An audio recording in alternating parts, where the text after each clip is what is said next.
एक गरीब किसान की दर्द भरी कहानी। जून का महीना था। चिलचिलाती धूप में कालूराम अपने मन में बड़बड़ाता हुआ जा रहा था। धूप इतनी तेज थी कि जमीन भी आग सी तप रही थी। कालूराम के पैर चप्पल भी नहीं थी। वो नंगे पैर लंबे लंबे पगों से आगे बढ़ता जा रहा था। उसको अपनी नहीं बल्कि अपने खेतों की बहुत ज़्यादा फिक्र थी। जंगली भूंडों के झुंड खेतों में आते थे और कुछ ही मिनटों में खेत को तहस नहस कर देते थे। कालूराम के खेत में इस साल बहुत ही अच्छी तरबूज की फसल लगी थी, जिसे देखकर उसकी जान में जान आती थी। उसके पास पैसा नहीं था, लेकिन उसके गांव के ही एक जमींदार से पैसा उधार लिया हुआ था, जिस पर जमींदार का ब्याज बहुत तेजी से बढ़ रहा था।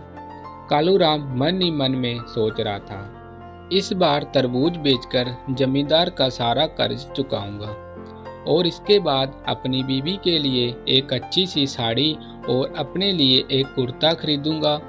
बच्चे के पास भी कपड़े नहीं हैं, उन्हें भी कुछ न कुछ देना पड़ेगा।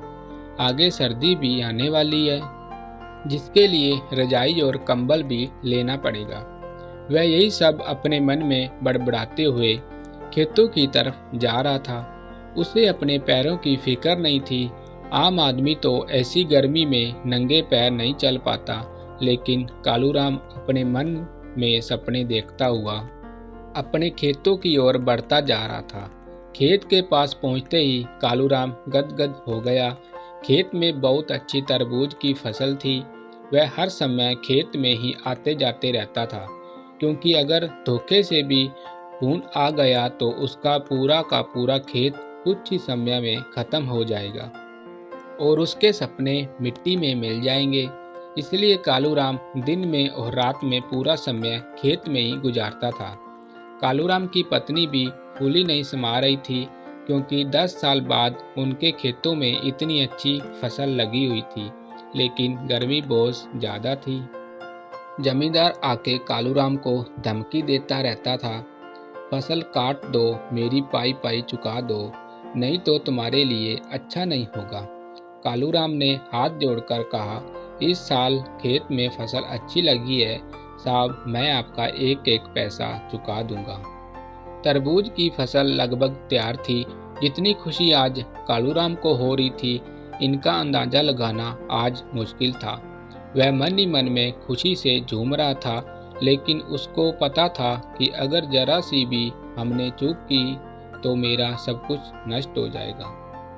रात में भी वह जरा सी आट से भी उठ के बैठ जाता, अपने खेत में इधर उधर देखता और आकर फिर से सो जाता।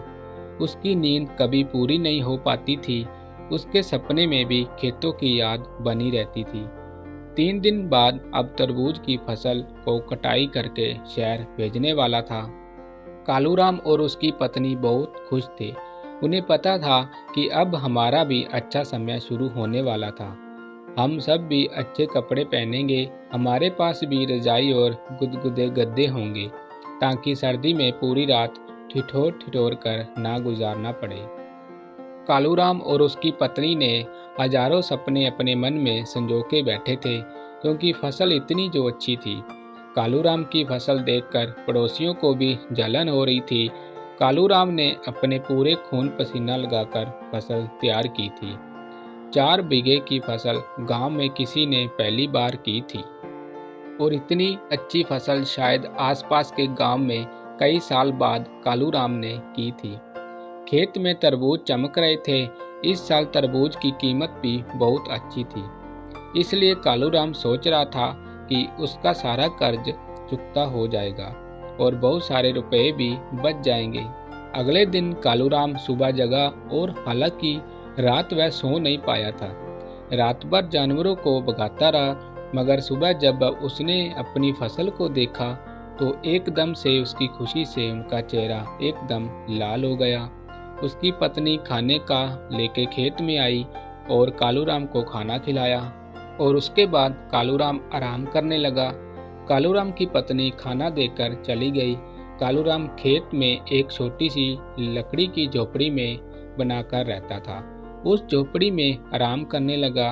दोपहर के 12 बज चुके थे। कालूराम भी उठ उठकर इधर उधर देख रहा था, क्योंकि दोपहर में जंगली भूंडों का खतरा ज्यादा बना रहता था। चारों तरफ धूप के कारण सन की आवाज आ रही थी। चारों ओर सन्नाटा छाया हुआ था। कालूराम के खेत से गांव की दूरी लगभग 1 किलोमीटर थी।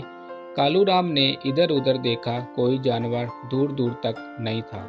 यह सोचकर वह आराम करने लगा। इतने में ही उसे कब नींद आ गई, उसे पता ही नहीं चला। कालूराम को नींद आते ही एक भूंड का बड़ा झुंड आया और उसके खेत में टूट पड़ा। कालूराम इतना थका हुआ था कि वह बहुत ही गहरी नींद में सो गया।